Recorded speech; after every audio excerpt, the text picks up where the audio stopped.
Hello, welcome back to my channel. I cannot believe that we are already at the end of August. Today is the 30th, and I feel like we're like this every month, but August I really feel like I blinked and I missed it. But I wanted to take the opportunity to share with you all of the beauty products that I have been loving over the past month.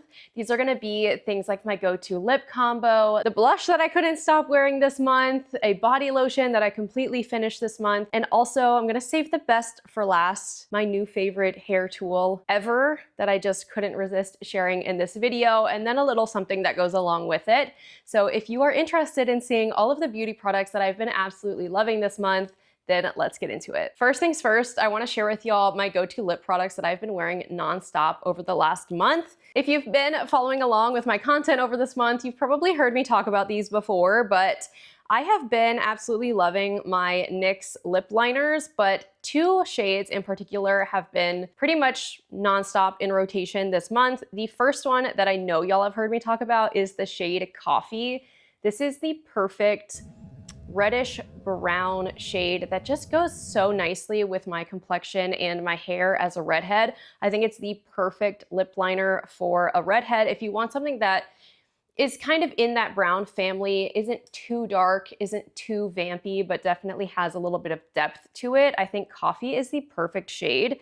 And then I recently pulled out the shade Chestnut. This is the one that I'm wearing on my lips today, and it is more of just a brown shade, but it's a really pretty brown to pair with nude lipsticks, nude lip glosses. So I've been reaching for Chestnut when I've been wanting a more brown look. You can't go wrong with NYX lip liners. They're super affordable. They're good quality for the price point, but these two shades in particular have been a nonstop rotation for me as we enter early fall. We're in late summer right now. I think these are just the perfect transition lip shades for me. Next up, we have the Polite Society Big Mouth Lip Plumping Gloss.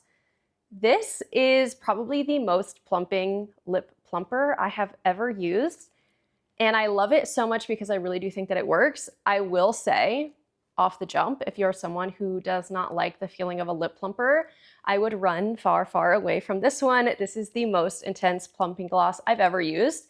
But with that, I do think the results are definitely there. I have it on my lips today. I'm not sure if the camera is gonna pick it up, but I have definitely used at least half of this already, and it makes my lips look so good. Even when I'm going for a lip that I don't necessarily want glossy, I will put this on while I'm getting ready, and then I'll put my lip combo on over it once my lips have plumped, and my lips just look so good when I use this. So it's not for the faint of heart, but if you like a lip plumper, this is the best one I've tried. Next up, we have the Fenty Glow Heat Gloss. I've had this for a long time, but I pulled it out this month and have been wearing it nonstop. She's been in my purse. I pulled her out for this video.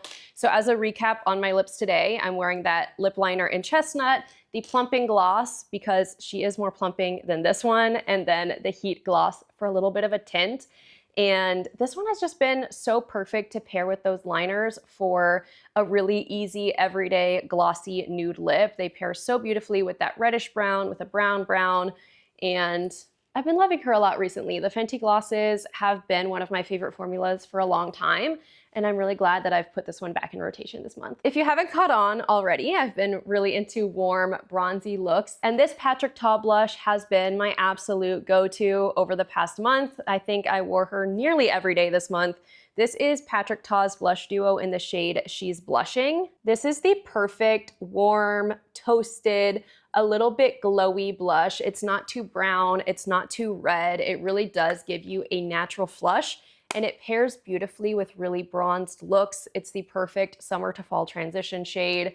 It has been my absolute go-to every morning when I put my makeup on. I consider using something else, and then I just say, who am I kidding? I wanna wear this one. So she has been my most used blush over the past month, and just a stunning one. I know that the Patrick Ta blushes do come across as a little bit pricey, but when you actually do the math on them, you're getting pretty much a full-size cream blush and a full-size powder blush for that price point. So I do think they're a really good value, and they are pretty much my favorite blush formulas on the market. I absolutely love them, and I've especially been loving this shade this month. I've been going bronzy, and I have been self-tanning this past month. I've been self-tanning since January, if you've been following along. I was doing pro dance auditions, so kind of just got into the habit of it.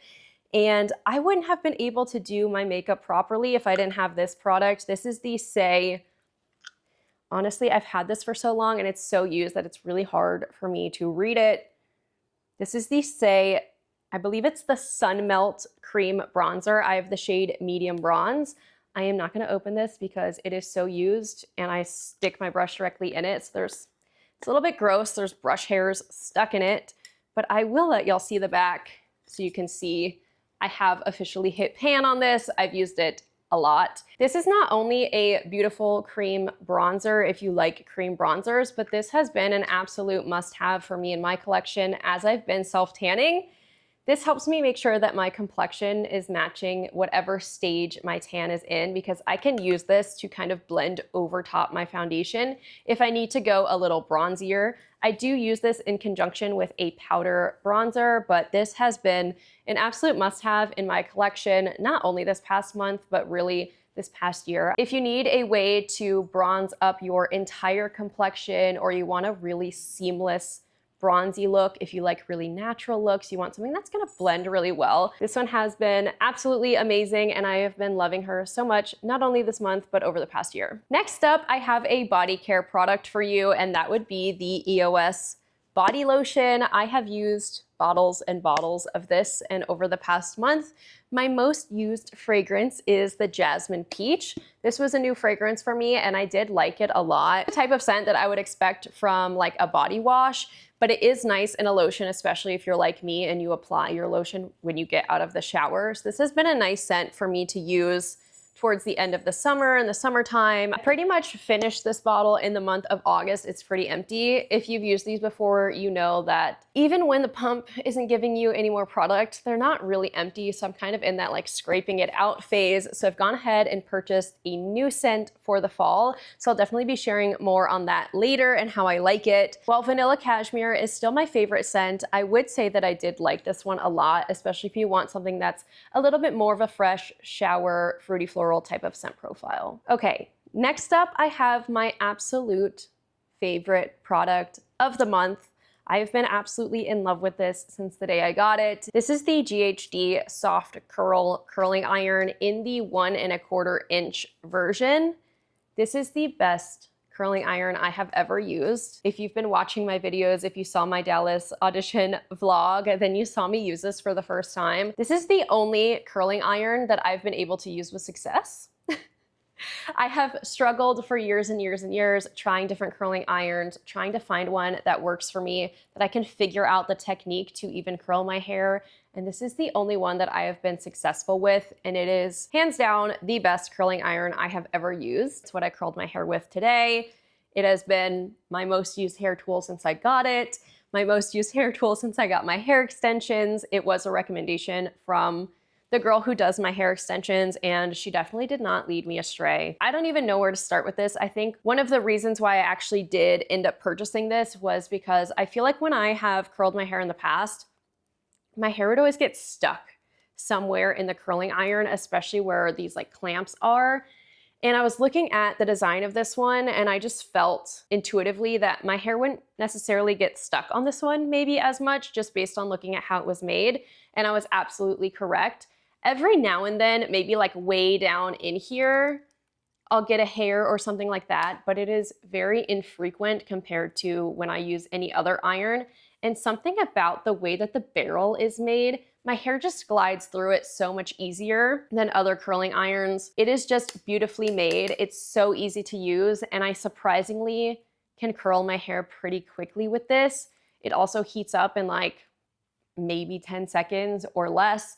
This part is really easy to hold while you're curling your hair, and I have nothing but good things to say about this iron. So if you're looking for a curling iron, or if you're someone who is like me and has not been able to successfully curl your hair before with a standard traditional curling iron, this one may solve your problems. It solved mine. And then the next product is gonna be a little bit of an honorable mention to go in conjunction with that curling iron. I've been loving the Drybar Hot Toddy Heat Protectant Mist. This was also a recommendation from my hair extension specialist because this one goes on dry. So unlike other heat protectants that I've used in the past that are a liquid, this one goes on like a hairspray or like a texture spray, and it is dry when you spray it into your hair. So you don't have to wait around to let your hair dry if you're gonna go in with a curling iron or anything like that. And it makes sure that your hair actually is dry when you do that. Because sometimes we get impatient, let's be real with ourselves, we'll use a regular heat protectant mist and our hair might be still a little bit damp, but you might be in a rush and you're gonna curl your hair anyways. This just makes sure that your hair is dry when you go in with your hot tools, and I haven't seen another heat protectant like this that goes on dry. It goes on like a hairspray or like a texture spray. That's kind of the feeling of this. And it also smells really nice. So this has also been a go-to for me. I am almost out of it and will be repurchasing it very soon because I probably have like maybe this much left. So she's a little bit of an honorable mention. She is a favorite of mine, and if I'm gonna recommend you a hot tool, I also wanna recommend you my favorite heat protectant, so I definitely love this one from Drybar. And those are all of my August beauty favorites. I hope that this was helpful for you if you're looking for some new products to add to your routine. These are the ones that have been in rotation for me over the past month, and I'm sure they'll stay in rotation through September. Thank you so much for watching. If you enjoyed this video, don't forget to subscribe, and I'll see you in the next one.